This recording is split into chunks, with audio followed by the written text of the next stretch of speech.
rejected by 5 payment processors, and PayPal refunded my first and only sale.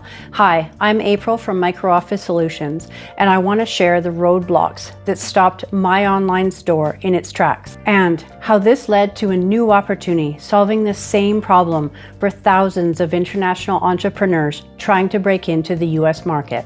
We were Canadian expats, my husband and I, living in Nicaragua and wanting to break into that big US online shopping market. I created designs for a print-on-demand store selling blankets and mouse pads with cute animal pictures on them.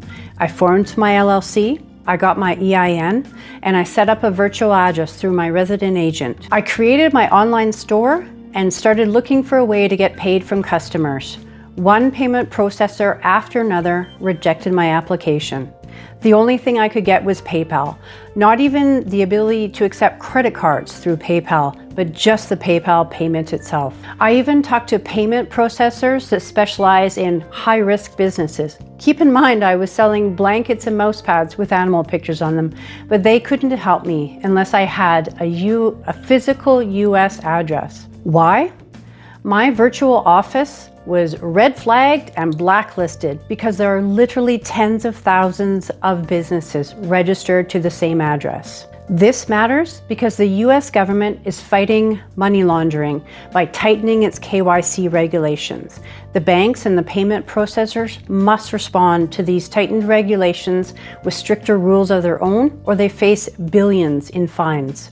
But this effort to keep the bad guys out of the banking system leads to collateral damage for legit businesses hoping to break into the US market. So an address used by thousands of other businesses at the same place looks risky to a bank, and my $20 virtual address turned into an expensive mistake. The only sale I got was my husband ordering a product so we could test the system. He paid through PayPal. I paid my Printify printing partner to create it and ship it, and PayPal refunded his transaction, said the transaction looked suspicious. If that had been a real customer, I would have been out the entire amount that I paid to my printing partner. This string of rejections took the wind out of my sails, and I closed my online shop. We didn't give up though. We figured if we had this problem, many others did too. We started looking for solutions, and we're now partway through the process to create a solution for others in a similar position.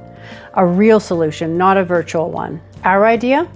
Real offices, real brick and mortar banking in the US, and ways to get paid. So we traveled to Wyoming from Central America to scout out the scene, as Wyoming is now the #1 state for LLC formations. We are now breaking ground, so to speak, in what will become MicroOffice Solutions in Casper, Wyoming. We're creating small micro offices that are real physical spaces with a distinct address that banks and payment processors will recognize as a legitimate US business address.